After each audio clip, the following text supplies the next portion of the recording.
certinho, né? Mas eu vou te contar que a nossa mente comete vários erros mentais que a gente nem percebe. Vem comigo! Oi, eu sou a Gabi e toda semana eu trago vídeos sobre finanças, investimentos, livros e diversas coisas pra te ajudar a tirar o melhor da sua vida. Se você se interessa por esse tipo de conteúdo, se inscreve aqui no canal, ativa ali o sininho das notificações pra garantir que você não vai perder nada do que eu trago. A teoria econômica clássica ela foi desenvolvida pensando que as pessoas agiam de forma racional. Então a gente tem na teoria econômica o agente racional, o indivíduo racional, que significa que cada indivíduo ele tomaria decisões bem racionais e segundo o que era melhor para ele. Porém, isso não é bem assim. Nas últimas décadas, o campo de economia comportamental se desenvolveu muito e muitos pesquisadores, principalmente psicólogos, desenvolveram vários estudos na área para estudar essa parte de tomada de decisão e o que impactava nas nossas escolhas e como tem diversos desvios, erros mentais que fazem a gente tomar decisões de formas ruins, não racionais. É sobre isso que eu quero falar hoje. Eu quero te trazer 5 desvios ou erros mentais que te impedem de tomar boas decisões. Antes de mais nada, eu quero que você não se assuste com os nomes desses erros mentais, porque eles vieram de estudos científicos e tem alguns nomes bem extravagantes, mas calma que eu vou te explicar eles e eles vão parecer bem intuitivos pra você. O primeiro é o viés da sobrevivência. Isso aqui a gente vê nas mídias o tempo todo. Sabe aquelas matérias dos 9 hábitos de sucesso, as 3 coisas pra fazer de manhã cedo pra garantir a riqueza? E por aí vai. Então, muita coisa que a gente vê na mídia é sobre, assim, fatores que pessoas de muito sucesso fizeram pra chegar nesse nível. Só que a gente acaba só analisando as pessoas que atingiram o sucesso. A gente esquece que pra cada um que atingiu o sucesso, existem dezenas, centenas de pessoas que fracassaram e fracassaram muito. Mesmo tendo os mesmos hábitos, fazendo as mesmas coisas que essas pessoas de sucesso. Então a gente acaba tendo esse viés, esse desvio da sobrevivência dos que sobreviveram a todo esse caminho de percurso até o sucesso, esquecendo que alguns dos comportamentos dessas pessoas não foram os fatores que impactaram no sucesso, talvez não tiveram nada a ver com o sucesso delas, mas a gente acaba pensando que tiveram porque elas atingiram o sucesso. Um dos exemplos que eu mais gosto, que muita gente critica, e eu já ouvi falar de muita coisa, é a questão do estudo e faculdade, tá? Que muita gente fala, hoje em dia não precisa mais de faculdade, porque fulano de tal atingiu sucesso sem fazer faculdade, Bill Gates, o Mark Zuckerberg, Richard Branson, foram alguns exemplos, só que, cara, é o ponto fora da curva, são exceções. A grande maioria que larga a faculdade, que não faz, não estuda, vira um Zé Ruela, fracassa, assim, olha, amargamente. Então, antes de você pensar em largar a faculdade, pensa nisso, porque assim, olha, não foi porque eles largaram a faculdade que eles tiveram sucesso. Essas pessoas, esses exemplos de Bill Gates, Mark Zuckerberg, eles foram pessoas que eles eram muito autodidatas, eles estudaram por conta própria. Ao invés de eles irem pra faculdade, eles baixaram a cabeça, trabalharam arduamente, estudaram não fala palavrão, estudaram um monte pra conseguir esse sucesso. Não é simplesmente largar a faculdade e você não precisa mais disso, faculdade não serve pra nada. Realmente tem muita coisa assim que eu discordo do estudo formal na faculdade, colégio, mas isso é pra outro vídeo, tá? Mas eu quero que você, antes de você tomar uma decisão drástica assim, repense nesse ponto. O segundo desvio mental é a aversão à perda.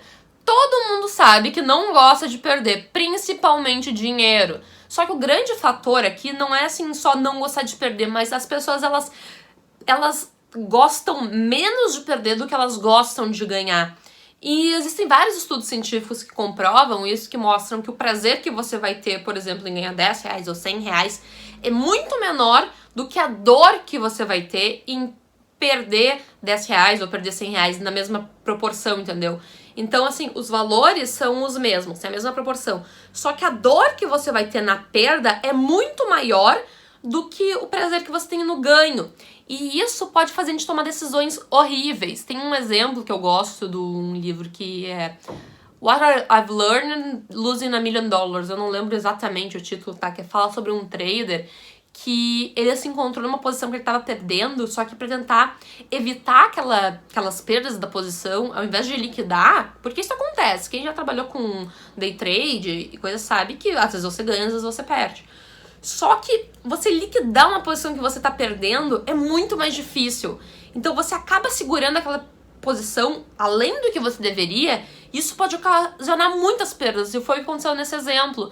Então você acaba não agindo racionalmente, sabendo que você estipulou, se eu perder tanto eu vou sair da posição, você acaba perdendo muito mais do que você poderia por causa da aversão à perda. Antes de você dizer que eu tô dando um exemplo aí de um qualquer, eu tô falando do exemplo do Jim Paul, que ele chegou a ser vice-presidente do Morgan Stanley, que é um grande banco americano, tá? Então não é qualquer um. O terceiro fator é a heurística de disponibilidade. Calma que não é tão complicado quanto parece. A heurística de disponibilidade, ela se refere a gente trazer à nossa mente exemplos ou fatores que estão muito frequentes na sua cabeça, mas que não representam o todo. Isso aqui pode ser um pouquinho difícil de entender de início, mas você tem que pensar que a gente não sabe tudo o que tá acontecendo. A gente tem, assim, olha, uma fraçãozinha pequena de conhecimento de tudo aquilo.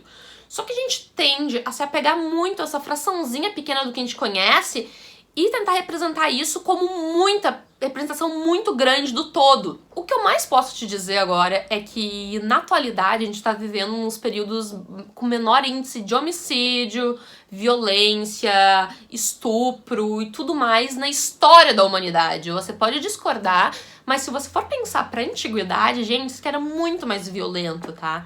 Era quase um Game of Thrones. Só que, pelo outro lado, a gente tá vivendo uma era onde a informação ela é muito mais disseminada, então a gente tem contato muito mais fácil com as informações. Então, assim, qualquer violência ou alguma coisa que acontece, aquilo é muito chocante, a gente tem aquela informação muito rápida, parecendo que a gente tá numa era onde violência é muito maior, quando na verdade não é, a violência é menor, só que as informações de violência são muito mais disponíveis, por isso que a gente acaba achando que a violência é maior, só que na verdade ela não é.